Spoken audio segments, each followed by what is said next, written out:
चलो। Hello everyone, welcome to the world of civil Guruji. मैं engineer corporate trainer Kavin Kathayat और आप सभी के लिए सिविल गुरुजी लेके आ गया हूँ सीधा लाइव आपको साइट पे। और आज हम परफॉर्म करने वाले हैं level transfer by auto level. तो सबसे पहले सीख लेते हैं भाई मशीन को कैसे सेट किया जाता है, अपने इंस्ट्रूमेंट को कैसे सेट किया जाता है। तो सबसे पहले इसको निकाल लेते हैं हम। एकदम इतना टाइट कभी मत किया करो कि निकालने में आफत आ जाए। ठीक हो गया? लीजिए पकड़िए एक बारी। ठीक है, ये है आपका ट्राइपॉड जिसको आपने कॉलेज टाइम पे कभी ना कभी तो सेट किया होगा, लेकिन आपको इसको सेट करने का प्रॉपर तरीका मैं अभी बताने वाला हूँ। देखिए, कोई कहता है इसे कि पूरा खोल के सेट किया जाए या फिर आधे में सेट किया जाए या अपनी छाती के बराबर रख के सेट किया जाए, इससे कोई फर्क नहीं पड़ता। आपको ध्यान रखना है कि आपके पास इसको सेट करने के लिए ज़मीन कितनी बड़ी है। ठीक हो गया? एरिया कितना बड़ा है। जैसे अभी हम यहाँ पर हैं, आसपास हमारी रोड है, ट्रैफिक चलेगा, तो हमको इस चीज़ का ध्यान रखना पड़ेगा कि भाई ट्रैफिक डिस्टर्ब ना हो हमारी वजह से।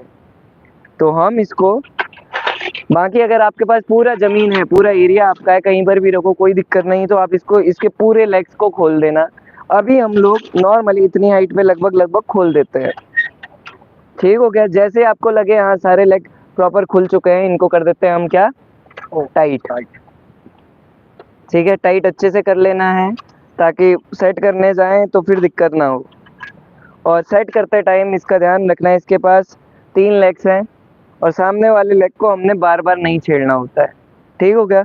सामने वाला जब हमने एक बार फिक्स कर दिया, ठीक है, वो उसकी बाउंड्री हो गई कि अब वो हिलेगा नहीं। ठीक हो गया? हिलाने को हिला सकते हैं, कोई दिक्कत नहीं होगी, लेकिन आपको सेट करने में आसानी होगी जब सामने वाला पैर इसका बार बार ना हिलाएं, वरना उसको हिलाने के चक्कर में यहाँ का ओरिएंटेशन बिगड़ जाएगा, इसको हिलाने के चक्कर में वहाँ का बिगड़ जाएगा। देखो, ना ऐसे पैर उठाने की ज़रूरत पड़े ना झुकने की ज़रूरत पड़े। ठीक हो गया? और इसको चेक कर लेंगे एक बारी पेन से या किसी चीज़ से कि ये लेवल हुआ है नहीं हुआ है। ठीक है, इस साइड से लेवल है और यहाँ से भी लेवल है, एक ही बारी में हो गया। और वो लगभग लगभग आपको देखने से भी पता चल जाएगा कि हाँ ये लेवल हो रखा है नहीं हो रखा है। ठीक हो गया? अब बस ध्यान रखिएगा, मैं फ्रेम में आ रहा हूँ वहाँ। ठीक है। और जब इसको सेट करते हैं, अब बात इसकी आती है, इसमें 3 लेवलिंग स्क्रू रहते हैं, पहला, दूसरा और ये आपका तीसरा। ठीक हो गया? हमको इससे मतलब नहीं है कि इसका मुंडी किधर को है, उधर को है, सामने है, मेरी तरफ है, आपकी तरफ है, उससे हमें कोई मतलब नहीं है, कोई लेना देना नहीं है। हमको ध्यान रखना होता है इसके ये जो लेवलिंग स्क्रू हैं, उनमें से कोई 2 स्क्रू हमारी साइड हो, कोई भी दो, चाहे आप ये 2 करना चाहो, चाहे आप ये 2 करना चाहो, चाहे आप ये 2 करना चाहो, कोई भी 2 स्क्रू हमारी साइड होने चाहिए। और मुंडी एकदम ऐसी ही हो जरूरी नहीं है, उसको तो आप बाद में भी घुमा सकते हैं ना, है ना? पूरा 360 डिग्री घूम रहा है, बस हॉरिजॉन्टल घूमता है। हाँ, ऐसा वर्टिकल आप घुमाना चाहोगे नहीं घूमेगा। ठीक हो गया?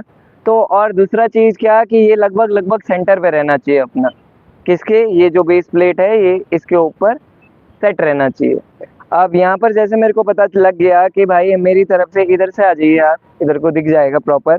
ये जो मेरे 2 लेवलिंग स्क्रू हैं, ठीक हो गया, ये एकदम मेरी साइड है। और ठीक है, मैं ये जो इसकी 2 टांगे हैं इसके बीच में हूँ। अगर मेरे को सेट करना रहता कि उधर की रीडिंग लेनी है और मैं उधर से ही सेट करना चाहता हूँ प्रॉपर, अभी तो मेरा मोटिव क्या है कि मैं इधर को कर रहा हूँ और इधर को भी जाना है मेरे को। अगर मेरे को उधर का ही उधर का करना होता तो मैं इसके दोनों टांगों के बीच कुछ इस तरीके से लेता और ये ऐसे होते, ठीक हो, ताकि मेरे को बार बार इसके ऊपर जाके ऐसे करके रीडिंग लेने की ज़रूरत ना पड़े। अपना कंफर्ट हम पूरा देखेंगे। ठीक है ना? इस धूप देख लो कितनी हो रखी है, इस दिन दोपहरी में आप इधर उधर कूदते फिरें, वो सेंस नहीं बनाता। ठीक हो गया? अपना कंफर्ट नहीं छोड़ना है हमें। ठीक हो गया? डन हो गया? अब जो नीचे इसका स्क्रू है फिक्स करने के लिए, इसको घुमा के इसको कर देते हैं हम क्या, फिक्स कर दिया। तो अब अपना ऑटो लेवल नहीं हिलेगा। ठीक है? वैसे ही एक बारी हमको इसको भी फिक्स कर लेना था, जो इसके लेग्स हैं इनको प्रॉपर फिक्स कर लेंगे ताकि हमारा इंस्ट्रूमेंट एक बारी सेट होने के बाद, लेवल होने के बाद हिले ना, कोई दिक्कत ना हो। ठीक हो गया? अब बढ़ते हैं इन 2 की तरफ, इन तीनों की तरफ। वैसे मैंने आपको कल भी इसको सेट करना बताया था, वैसे मैंने आपको इन दोनों को कल भी सेट करना बताया था। ठीक हो गया। अगर मैं आपसे पूछूं इसको सेट कैसे किया जाता है, आप किस तरीके से करेंगे बताओ जरा। वहां से आवाज ही नहीं पहुंची कि इधर पर आइए, बताइए। सबसे तो हमको इनको वो हाँ साइट बिल्कुल एक बार इनको सबसे साइट करना है पहले। चलो ठीक हो गया, ये हाँ, हम ये साइट हो गया। निकाला है भाई। क्या है वो जुगाड़ कि हम इनको एक एक बारी टाइट कर दे रहे हैं, सारे स्क्रूज को टाइट कर दे रहे हैं, और ध्यान रखेंगे कि सारे स्क्रूज नीचे की तरफ टाइट है। ठीक हो गया, मतलब सब या तो बैठे ही हुए हैं या फिर सब टॉप में। टॉप की तरफ मत ले जाना, ज्यादा टॉप की तरफ ले जाने के चक्कर में निकल के बाहर आ जाएगा। ठीक हो गया, तो सबको बॉटम पे लाया हमने, और सबको अब बराबर बराबर रोटेशन देके लगभग 8 9 10 जितनी भी आपकी बार की मर्जी है उतनी बार रोटेशन देके हम क्या करने वाले हैं, एक मीडियम पे लाने वाले हैं कि ना ये ज्यादा टॉप पे है ना ये बॉटम पे है। हमारे पास इनफ स्पेस रहेगा इनको 10 बार नीचे भी घुमाने का, 10 बार ऊपर भी घुमाने का। ठीक हो गया, तो घुमाते हैं अब इनको। सबको खोलना है हमने, हाँ अभी बंद किया है, क्लोज किया है, एकदम डाउन पे रखा है, अब ऊपर ले जाते हुए जा रहे हैं। तो 1 2 3 4 5 6 7 8 9 बारी लगभग हमने घुमा दिया। और सेम ऐसे ही 1 2 3 4 5 6 7 8 9, 1 2 3 4 5 6 7 8 9। अब लगभग लगभग स्क्रू हमारे 50% पे खुले हुए हैं, हम मान के चल रहे हैं। अब आएगा हमारा कि बबल सेंटर पे आया या नहीं आया। ठीक हो गया, इतने पे नहीं आता बबल सेंटर पे। बबल सेंटर रखने के लिए हमको क्या ध्यान रखना होता है भाई साहब, कि हमारे ये जो दो स्क्रूज हैं, ठीक हो गया, जो हमारे सामने वाले दो स्क्रू हैं जिनको जिनको इसके ऊपर इसको अलाइन करने से पहले मैंने आपको ध्यान रखने को कहा था कि दो अपने साइड होने चाहिए। ठीक हो गया, इन दो स्क्रूज को हमेशा साथ में घुमाया जाता है, या तो इनर वर्ड या तो आउटर वर्ड। ठीक हो गया, अगर डायरेक्शन के हिसाब से बात करूं तो दोनों एक दूसरे की विपरीत दिशा में घूमते हैं। ठीक हो गया, अगर मैं इसको ऐसे घुमा रहा हूं तो ये उल्टी साइड में घूमेगा, लेकिन अगर आप वो देखोगे या तो दोनों इनर ही जा रहे हैं या तो दोनों आउटर जा रहे हैं। ठीक हो गया, इसी तरीके से इनको घुमाया जाता है। तो हम चेक कर लेते हैं, ये आपका बबल ट्यूब है, बबल ट्यूब देख सकते हो, इधर से आ जाओ या उधर से ऐसे आ जाओ, जैसे आपकी मर्जी। आप उतनी दूर क्यों, वहां से तो कुछ दिख ही नहीं रहा होगा। ठीक है ना, ये बबल ट्यूब दिख रहा है आपको, और यही सेम टू सेम बबल आपको यहाँ पर पेंटा मिरर पे भी दिखेगा, इसी के ऊपर रखा हुआ है। ठीक है, मिरर इमेज बनाता है जो नीचे हमारा बबल ट्यूब है, उसी को सेम टू सेम ऊपर भी दिखाता है पेंटा मिरर पे। ये थोड़ा सा डाउन होके देखना पड़ेगा आपको। क्या है ना, मेरी हाइट छोटी है तो मैंने अपने हिसाब से सेट किया है, आप अपने हिसाब से सेट करेंगे ताकि आप कंफर्टेबल रहें। ठीक हो गया, तो यहाँ पर अभी जैसा मेरे को दिख रहा है ये नॉर्थ पे है अपना, वही अपना मेन मोटिव भी रहता है, या तो नॉर्थ के सामने की तरफ लाएं या पीछे की तरफ लाएं, ताकि फिर तीसरे वाले इसका यूज करें हम। आओ एक बार इधर पर दिखाओ, बबल ट्यूब दिख रही है। ठीक हो गया, अभी नॉर्थ में पहले इसको बिगाड़ते हैं ना थोड़ा सा। ठीक है, थोड़ा इसको मैंने बिगाड़ दिया है कि नहीं। अब इसका मेन जो हमारा पहला टास्क होता है कि या तो सामने की तरफ लाएं या पीछे की तरफ लाएं, इन दो स्क्रूज की हेल्प से। ठीक है, तो इन दोनों स्क्रूज को साथ में घुमाया जाता है, या तो आउटर वर्ड या तो इनर वर्ड। ठीक हो गया, देखो आ गए एकदम 90 पे, सामने सीधा है मेरे। ठीक हो गया, अब आएगा तीसरे वाले स्क्रू का काम जो हमारे एकदम दूसरी साइड ही होगा। ठीक हो गया, अब इसको हम ऊपर नीचे करके अपने बबल को एकदम सेंटर पे रखते हैं, और लगभग लगभग लगभग क्या एग्जैक्टली सेंटर पे ही है। ठीक हो गया, 90 पे लाना होता है। पहले 90 पे, या तो एकदम सामने की तरफ रखें या तो एकदम पीछे, या तो मेरी तरफ रखूं या फिर आ जाइए आगे आ जाइए, या तो मोनू भाई की तरफ रख दूं। ठीक हो गया, अगर नॉर्थ साउथ के हिसाब से बात करो तो नॉर्थ साउथ के हिसाब से, वो दोनों कहाँ से आएगा नॉर्थ या साउथ में, पीछे वाली स्क्रूज की हेल्प से। बैलेंस करना है यार, ऐसा मानो आपने जैसे एक वो होती थी ना बचपन में, कंचे खेलते होंगे, कंचे गोल है, अगर हाथ में आपको उसको बैलेंस करना है, या आपने बैट में कभी बॉल को बैलेंस करके देखा होगा। ठीक हो गया, इधर को जाती तो हम थोड़ा उधर से उठाते हैं, इधर को आने लगती तो इधर से उठाते हैं। सेम यही तो प्रोसेस है इसमें भी। ठीक हो गया, आगे को जा रही तो हम इसको थोड़ा ऊपर उठा दे रहे ताकि बीच में आ जाए, और आगे और पीछे लाने के लिए ये दो स्क्रू हैं हमारे पास। ठीक हो गया, आराम से सेट हो जाता है, बस प्रैक्टिस चाहिए होती है, प्रैक्टिस करते रहनी है। ठीक हो गया, अब आज का जो हमारा दूसरा काम होने वाला है वो है आपका लेवल ट्रांसफर का। कोई कॉपी पेन लाया होगा भाई, कॉपी पेन दे दो यार। ठीक है, आपको समझा रहा हूँ, साथ साथ आप लाइव वालों को भी समझा रहा हूँ मैं कि क्या करने वाले हैं, किस तरीके से करने वाले हैं, क्योंकि पूरा का पूरा एकदम लाइव दिखा पाना हमारे लिए भी पॉसिबल नहीं है कि एक बंदा प्रॉपर कैमरे पे ही पकड़ के करता रहे। ठीक हो गया, तो हम क्या कर रहे हैं भाई, आज करने वाले हैं हम लेवल ट्रांसफर। ठीक हो गया, जैसे क्लास में तो आपको मैंने एक बढ़िया सा उदाहरण बताया था, एग्जाम्पल देके समझाया था। अभी के केस में अभी हम साइट पे आए हैं तो नॉर्मल मान लेते हैं भाई, ये वाला मेरा प्लॉट है उस साइड। ठीक हो गया, मान लेते हैं, है नहीं, ठीक है, ये मेरा प्लॉट है और सामने एक रोड जा रही है। हमको अपने घर को, जो हमारा घर कंस्ट्रक्शन होने वाला है यहाँ पर, उसको उस रोड के लेवल से ऊपर उठाना है और उस साइड की रोड हमको दिख नहीं रही है। लेवल कैसे फाइंड आउट करेंगे कि ये कितना ऊंचा है या वो कितना ऊंचा है, वो आज का हमारा टास्क है। ठीक है, कितना उठाना पड़ेगा, कितना गिराना पड़ेगा। ठीक है, तो सामने घर हैं, दिख नहीं रहे ना हमको, दिख नहीं रहे, वहां पर भी दिखा दो, रोड उस साइड है एकदम पार। ठीक हो गया, दिख ही नहीं रही। हम क्या करने वाले हैं, पूरा मान लेते हैं यहाँ पर मेरी कोई साइट है और यहाँ पर पूरे कंस्ट्रक्शन हो रखे हैं, ऐसे सामने ऐसा इधर इधर पूरा कंस्ट्रक्शन हो रखा है।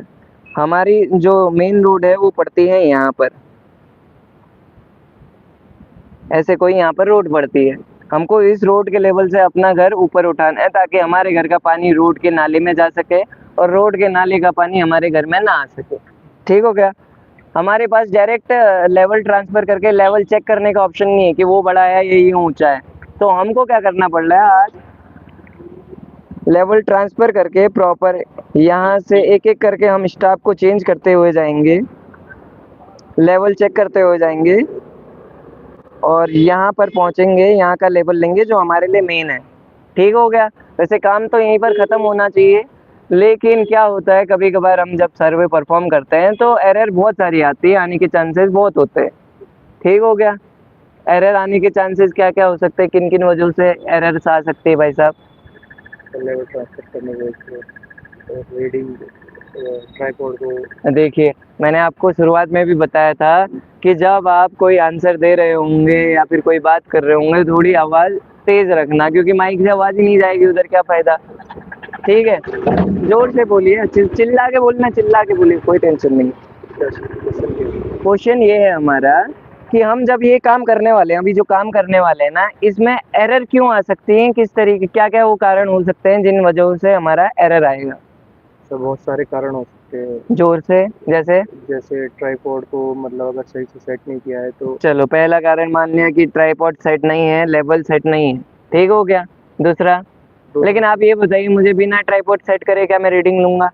No sir. तब ये कारण तो आपका वैसे ही खत्म हो गया यार। सर मतलब एक जब ट्राइपॉड को एक जगह ऑटो लेवल पे एक जगह से दूसरी जगह सेट करेंगे तो उसमें हाँ, मतलब जो लेवल ट्रांसफर करने में मतलब जो है, लेवल ट्रांसफर करने में, देखिए इसको मैं अच्छे से समझाता हूँ कि जब आप इस ऑटो लेवल को, ये क्या करने वाले हैं, हम फ्लाई लेवलिंग आज परफॉर्म करने वाले हैं। ठीक है, फ्लाई लेवलिंग और डिफरेंशियल लेवलिंग दो टाइप की मेथड्स होते हैं हमारी सर्वे को परफॉर्म करने के लिए। आज हम फ्लाई लेवलिंग का यूज़ करने वाले हैं, मतलब हमारा जो इंस्ट्रूमेंट है वो बार बार बार बार चेंज होता। जहाँ पर हमको अब स्टाफ रख दिया हमने घर के पीछे साइड, हमको दिखना ही नहीं है, हमको इंस्ट्रूमेंट उठा के कहीं और जाना पड़ेगा और घर के पीछे रखना भी जरूरी है, वहाँ का लेवल हमें चेक करना है। तो हम एक बार ही यहाँ पर लेवल लेंगे, देखो यहाँ पर समझा रहा हूँ, फिर एरर्स में आते हैं। सबसे पहले हम अपने इंस्ट्रूमेंट को हम यहाँ पर सेट करने वाले हैं आज। ठीक हो गया, सेट कर लिया, मान लिया। यहाँ पर हम एक पॉइंट को लेंगे टेम्परेरी बेंचमार्क। ठीक हो गया, वैसे बेंचमार्क क्या होता है भाई साहब? बेंचमार्क सर वो जोर से जोर से जोर से, आवाज नहीं है। बेंचमार्क वो पॉइंट होता है जिसकी रीडिंग हमें रिड्यूस लेवल हमें मालूम होता है, मतलब ठीक है, ऐसा पॉइंट, एलिवेशन, हाँ, ऐसा पॉइंट जिसका एलिवेशन आरएल हमें पता हो, उसे क्या कहते हैं? बेंचमार्क कहते हैं। अब आरएल किसे कहते हैं? सर एलिवेशन सी लेवल से किसी भी पॉइंट का। ठीक हो गया, किसी भी पॉइंट का सी मीन सी लेवल से एलिवेशन क्या कहलाता है? आरएल कहलाता है। एलिवेशन और सिंपल करना चाहूँ तो मीन सी लेवल से किसी पॉइंट की हाइट अगर हमें पता है तो जो हाइट है वही आरएल है, और आरएल हमें पता है तो वो बेंचमार्क है। ठीक हो गया, और टेम्परेरी बेंचमार्क क्या होता है तब बताइए? हाँ, टेम्परेरी बेंचमार्क होता है कि जो हम अपने आप से कंसीडर मतलब हाँ जो हम कि जैसे आप देखो एग्जैक्ट मैं अभी जहाँ पर भी खड़ा हूँ वहाँ पर का एलिवेशन ना मुझे पता होगा ना किसी और को पता होगा, ठीक है ना। एलिवेशन मेन मेन पॉइंटों पे दिए लिखे हुए रहते हैं, जो बेंचमार्क रहते हैं मेन मेन पॉइंटों पे, जैसे कोई गवर्नमेंट बिल्डिंग हो या फिर रेलवे स्टेशन हो, बस स्टेशन हो या फिर एयरपोर्ट हो, ऐसी जगहों पर क्या लिखे जाते हैं, एलिवेशन, जिनको कहते हैं बेंचमार्क। बेंचमार्क लिखे जाते हैं, ठीक है। अब हमारे यहाँ से तो कोई सामने सामने सर, जैसे पीछे आप देख रहे होंगे वाटर टैंक है ना, ओवरहेड वाटर टैंक है, इस पे भी कहीं ना कहीं एलिवेशन लिखा हुआ होगा, ठीक है। ऐसी जगहों पे एलिवेशन लिखे जाते हैं। अभी तो हमारे लिए आसान हो जाएगा, वैसे अगर कहीं पर मिल गया हमें, अभी ढूंढते तो नहीं बैठेंगे, लेकिन अगली बार पक्का ढूंढ के रखेंगे आप लोगों के लिए कि एक्चुअल अगर हमें कहीं पर का बेंचमार्क पता है तो उससे कैसे ट्रांसफर करते हैं हम, ठीक हो गया। मान लेते हैं हमें अभी कहीं पर नहीं पता है कि कहाँ बेंचमार्क है क्या है, और हमको आसपास की ही रीडिंगों से काम चलाना है, ठीक हो गया। तो हम एक टेम्परेरी बेंचमार्क मान लेते हैं, जिसे कहते हैं हम TBM।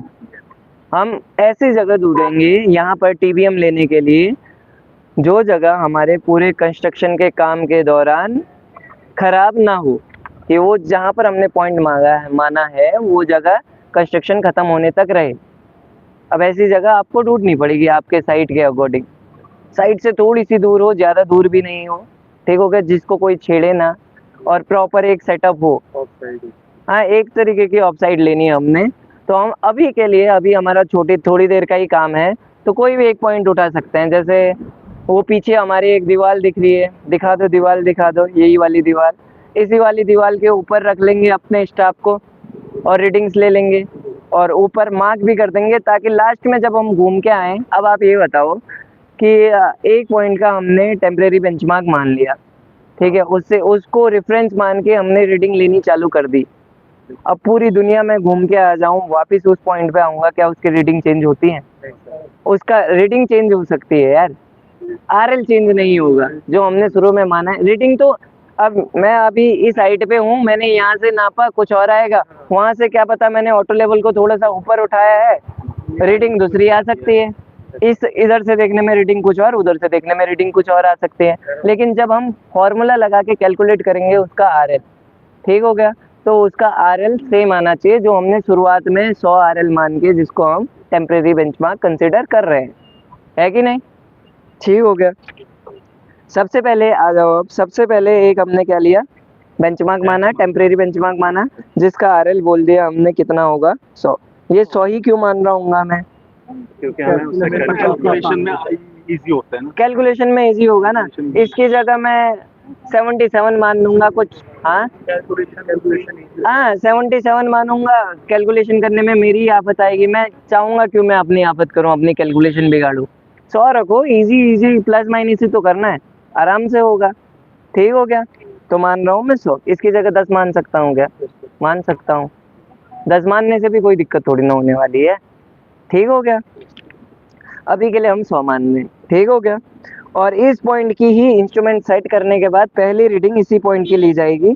तो ये इंस्ट्रूमेंट सेट करने के बाद ली गई पहली रीडिंग क्या कहलाती है हमारी? बैक साइड कहलाती है, ठीक है। इसके ऊपर एक स्टाफ रखा है मैंने, और इसकी पहली रीडिंग ली, और मान लेते हैं ये रीडिंग आई 1.2, चलो 1.2 आ गई, मान लिया, ठीक है। इसके बाद हमको क्या करना है, एक आगे दूसरे पॉइंट पे स्टाफ रखना है हमने, ये रेफरेंस पॉइंट की तरह ही काम करेगा पूरा हमारा, ठीक हो गया। अब इस पॉइंट को RL हमने मान के जो कैलकुलेट किया है, उससे हमने कैलकुलेट करना क्या चाहते थे, हम कैलकुलेट करना चाहते थे HI, हाइट ऑफ इंस्ट्रूमेंट। इसका फॉर्मूला क्या होता है भाई साहब? हाइट ऑफ इंस्ट्रूमेंट का होता है RL प्लस BS। ठीक हो गया। ये रीडिंग मैंने इंस्ट्रूमेंट सेट करने के बाद पहली रीडिंग ली है, तो क्या ये मेरी पहली BS है? यही रीडिंग तो BS है, और RL हमें पहले से 100 हमने मान के चला है, तो क्या हो जाएगा, HI का फॉर्मूला RL प्लस BS, तो हो जाएगा 100 प्लस 1.2, 101.2 मीटर, मीटर में मानेंगे, ठीक हो गया। ये हमारा क्या हो गया, HI। अब हमको यहाँ पर ये पता चल गया कि हमारा जो इंस्ट्रूमेंट है, जो हमने ट्राइपॉड सेट किया हुआ है, वो मीन सी लेवल से, ठीक हो गया, मीन सी लेवल से इसकी जो सेंटर की हाइट है कितनी है पता चल गई, जिसको कहते हैं एच आई। कैसे पता चली थी? एक पॉइंट लिया था जिसके ऊपर हमने अपने स्टाफ को रखा था, इस पॉइंट के आर एल यानी कि यहाँ से यहाँ तक की हाइट हमने 100 कंसीडर कर रखी थी, और यहाँ पर से जो हमने देखी थी रीडिंग 1 वो और ये आर एल जोड़ दिया हमने। यही तो किया है, यही तो हाइट ऑफ इंस्ट्रूमेंट है कि नहीं? एच आई मिल गई अब हमको। अब हमको ये कितनी हाइट पे है पता चल गया। अब इसके रेफरेंस में सारी हाइटें निकालने वाले हैं हम, ठीक है? तो यहाँ पर से मैं क्या करूँगा, एक दूसरे पॉइंट पे अब स्टाफ को रखूँगा अपने। हाँ जी हाँ जी। बोला ना बोर्ड अरेना वाला बोर्ड लगाना था वहाँ पर। कहाँ पर? यहाँ पे करता हूँ वो तुम्हारा कर दिया हूँ। चलो देख लेंगे, ठीक हो गया। ठीक है, यहाँ पर हमने क्या रखा है अपना स्टाफ रखा है। इस पॉइंट को, अब मैं इस पॉइंट को क्या बोल रहा हूँ, पहली रीडिंग ले रहा हूँ उसे तो बीएस का है, अब दूसरी रीडिंग लूंगा तो फोर साइड और आईएस में क्यों कहूंगा? चेंज किया फ्लाई वो है ना, तो फ्लाई लेवलिंग कर रहे हैं हम। फ्लाई लेवलिंग का ऐसा उड़ते उड़ते ही जाने वाले हैं, FS हो गया। तो जब हम ऐसे उड़ते उड़ते जा रहे हैं या फ्लाई लेवलिंग परफॉर्म कर रहे हैं तो उसका मतलब है कि हम एक बार इंस्ट्रूमेंट सेट करेंगे, एक बैक साइड लेंगे, एक फोर साइड लेंगे, फिर इंस्ट्रूमेंट उठाएंगे, एक बैक साइड लेंगे, एक फोर साइड लेंगे, फिर इंस्ट्रूमेंट उठाएंगे, एक बैक साइड लेंगे, एक फोर साइड। ज्यादा पॉइंट लेने ही नहीं, 2 पॉइंट लेने हमको बस, ठीक हो गया? अगर ये पॉइंट लेने के बाद मैं अपना इंस्ट्रूमेंट उठाने वाला हूँ तो ये होगा फोर साइड, ठीक है? अगर नहीं उठाता उसके बाद भी कोई और पॉइंट की रीडिंग ले रहा होता तो ये बीच वाली रीडिंग क्या होती? आईएस, ठीक हो गया? तो ये है हमारी भाई एफएस, ठीक हो गया? अब इस एफएस का हमको आरएल कैसे मिलेगा? एफएस का जो ये नया पॉइंट आया है, मान लेते हैं इसकी रीडिंग तो हमें यहीं से देखने से पता चल जाएगी ना। मान लेते हैं इस पॉइंट की रीडिंग आई 2.2, ठीक है? 2.2 आई मान लिया हमने, ठीक होगा? अब 2.2 रीडिंग आई है तो इसका आरएल कितना होगा? वो तो रीडिंग है हमारी, जो आरएल होता है वो तो जिस पॉइंट पे हमने अपने स्टाफ को रखा है उस पॉइंट का एलिवेशन हमको जानना है। तो न्यू आरएल का फॉर्मूला होता है भाई साहब, new RL equal to H I minus F S या फिर या और आई एस। बी एस का तो कुछ काम ही नहीं है, बी एस तो हम बस पहली बार के लिए ले रहे हैं, ठीक हो गया? या तो एफ एस लेंगे या आई एस लेंगे, जिस टाइप की लेवलिंग हम परफॉर्म कर रहे हैं। डिफरेंशियल लेवलिंग लेंगे तो आई एस आएंगे, और फ्लाई लेवलिंग परफॉर्म कर रहे हैं तो एफ एस आएगा। हाँ, ठीक हो गया? एच आई क्या था हमारा? 1012, ठीक हो गया? और अभी जो रीडिंग आई थी वो कितनी ली है हमने? 2.2 माइनस 2.2 करेंगे तो कैलकुलेट करने पे क्या आ रहा है भाई साहब? 99 ही आ रहा है, सीधा सिंपल, ठीक हो गया? तो 99 क्या होगा? उस पॉइंट का आरएल होगा। अब यहाँ से आपको सीधा सीधा डिफरेंस पता चल रहा है क्या कि हमारा जो ये सामने अगर दीवाल कहूँ और दीवाल से रोड की हाइट कितनी होगी, तब एक का आरएल 100 है, एक का आरएल 99 है, कितना हाइट का डिफरेंस होगा? 2.2। अरे देख वो मेरा दीवाल है, दीवाल के ऊपर मैंने स्टाफ रख के रीडिंग ली थी और दीवाल के ऊपर वाले पॉइंट की मैंने क्या कहा था? आरएल कितना है? 100। वही टेम्परेरी बेंचमार्क था ना मेरा। दोबारा मैंने रख दिया स्टाफ अपना रोड पे, ठीक हो गया? रोड पे रख दिया, रोड का हमने रीडिंग ली, एफएस बनाया, फिर उसका कैलकुलेट करके आरएल निकाल दिया 99। अब बता, रोड और ये दीवार के टॉप के बीच में हाइट डिफरेंस कितना है? एक का 100 है और एक का 99 है, 1 मीटर का है ना। हमको हाइट पता चल गई, यही तो काम था हमारा। अब ऐसे ही ये काम को पूरा फैलाते जाना है। अब कैसे करेंगे? इसके बाद यहाँ पर एक मेन इंपॉर्टेंट पॉइंट आता है, इसको ध्यान रखना, ठीक हो गया? जब हम इसको एफएस मान के यहाँ पर कर लिए, अब हमको इंस्ट्रूमेंट अपना चेंज करना है। तो इंस्ट्रूमेंट लेके आ गए हम भाई, ना ये वाला माना था ना एफएस, ये वाला माना है अभी तक, ठीक हो गया? यहाँ पर अब हमने इंस्ट्रूमेंट उठा के उन दोनों के बीच में रखना है जहाँ से अगला पॉइंट लेने वाले हैं हम, ठीक हो गया? तो यहाँ पर रखने के बाद हमको वापस इसी पॉइंट का क्या लेना पड़ता है? इस पॉइंट को अब बेंचमार्क मानने वाले हैं। क्यों? कंसीडर हो जाएगा अपना, क्योंकि इसका आरएल हमें पता चल गया अब, आरएल है, उसका आरएल है ना? इसका आरएल तो अभी हमने निकाला 99 है, आरएल है, तो बेंचमार्क हो जाएगा। अब इसके लिए ये क्या हो जाएगा? बिल्कुल सही बोले, ये हो जाएगा एज अ बेंचमार्क कंसिडर करेंगे और इस पे रीडिंग लेंगे जिसको कहेंगे हम बीएस। यस बोल। फिर दूसरी जो नया पॉइंट है उसकी रीडिंग लेंगे जिसको कहेंगे एफएस। फिर इंस्ट्रूमेंट चेंज करेंगे यहाँ पर से, फिर ये हो जाएगा हमारा बीएस और ये हो जाएगा एफएस। यही काम करते करते पूरा वापस यहाँ पर आएंगे, ठीक है। और अगर इस क्या कहते हैं, जो हमने शुरुआत में टेम्परेरी बेंचमार्क लिया था उसका आरएल आया 100 के अलावा कुछ और, तो ये काम आपको दोबारा करना पड़ेगा। ठीक हो गया, सिंपल सी बात है। अगर ये पॉइंट का आरएल चेंज हो गया तो आपका सर्वे करने का फायदा क्या हुआ? पूरा का पूरा सर्वे कहीं ना कहीं आपने गलत किया है। तो गलत क्यों आ सकता है? अब उस मुद्दे पे पहुंचते हैं। प्रोसेस समझ गए? पूरा सेम प्रोसेस है दोस्तों, सेम तरीके से हमको फॉलो करना है। बस आपको हम पूरा का पूरा दिखा नहीं सकते क्योंकि टाइम लगेगा और एक बंदा पूरा का पूरा इसी काम पे लगा रहेगा तो स्पीड हमारी घट जाएगी और हम नहीं चाहते हैं इस दिन दोपहर में हम अपनी स्पीड घटाएं, है कि नहीं? सिंपल सी बात है भाई, ठीक है।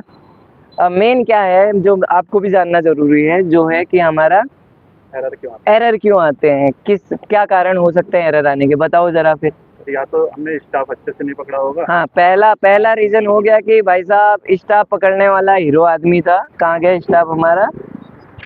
उस भाई ने अपनी हीरोगिरी के चक्कर में कहीं स्टाफ ऐसे पकड़ रखा हो, ठीक हो गया, या इसी के ऊपर सहारा लेके ऐसे खड़ा हो, ठीक हो गया, या फिर उसकी गर्लफ्रेंड का कि उसकी गर्लफ्रेंड का फोन आ रखा हो और उसको इसकी फिक्र ही नहीं हो, बस फोन पे लगा है भाई।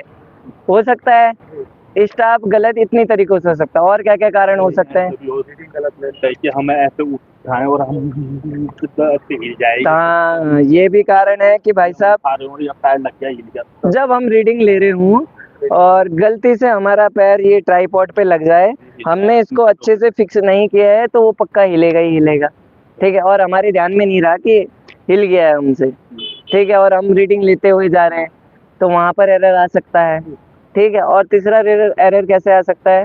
जब हमने उसमें कैलकुलेशन मतलब उसको जब रीडिंग ले रहे होंगे उसको गलत दिए होंगे तब, ठीक है।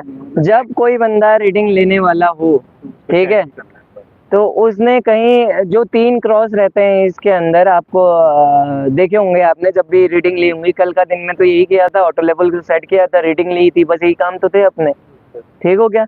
तो वो 3 क्रॉसों में से उसने सेंटर वाला छोड़ के या तो ऊपर वाला पढ़ लिया हो या नीचे वाला, तो एरर आएगी, ठीक हो गया। और चौथा कारण जो अभी आप बता रहे थे वो क्या था? कैलकुलेशन मिस्टेक, ठीक हो गया कि भाई किसी ने 100 + 2 करने में भी गलती करी होगी या 100 + 2.2 करने में गलती करी होगी, तो उसका क्या ही कर सकते हैं, एरर तो आएगा ही, लास्ट में एरर तो चेंज हो ही जाएगा एक गलती होने की वजह से, ठीक हो गया। तो आपको इन सारी बातों का ध्यान रखते हुए ये काम आज का करना है। क्या तैयार हो?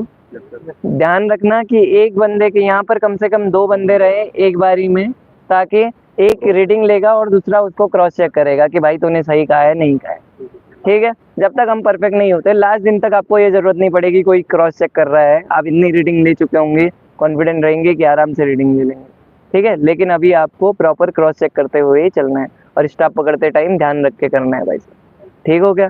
चलो भाई साहब, धन्यवाद। मिलेंगे किसी नई लाइव स्ट्रीम के साथ, आपको सीधे साइट पे लेके आऊँगा। Bye bye.